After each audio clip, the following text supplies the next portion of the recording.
మంచిగా మేకప్ వేసిండ్రు, నున్నగా నెత్తి కూడా దువ్విండ్రు, రాసుకునేందుకు పెన్ ఇచ్చిండ్రు, పేపర్లు ఇచ్చిండ్రు, దూపైతే తాగుమని చల్లటి నీళ్ళ గిలాసని కూడా పెట్టిండ్రు.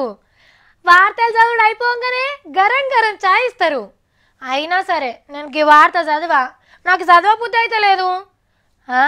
గనిగానం సౌలతులు ఉన్నాక వార్త చెప్పేందుకు నీకేం కష్టమమ్మా అని అంటున్నారు కదా.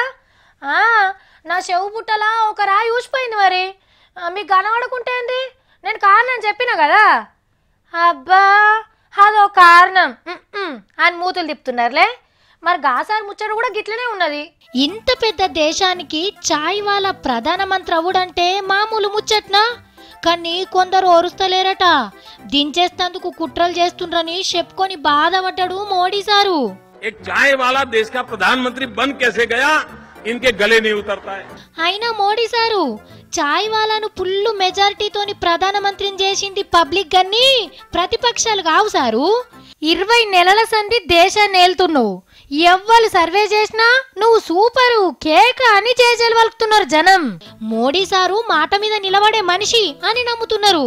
ప్రతిపక్షాల మాటలు ఎందుకు పట్టించుకుంటున్నావు సారు? జనం నీతోనే ఉన్నాక కుట్రలు గిట్రలన్నిటినీ షీల్చేసి ఎండాడు, నల్లపైకం పట్టుకొచ్చి పబ్లిక్ అకౌంట్ల వారి గప్పుడు చాయ్ వాళ్ళ తడాక ఏందో తెలుస్తుంది. ఇక ఈ ముచ్చట ఇట్లున్నదా, ఛత్తీస్గఢ్ రాష్ట్రంలో అస్సలు స్వచ్ఛ భారత్ కార్యం కి అమ్మమ్మ చేసింది.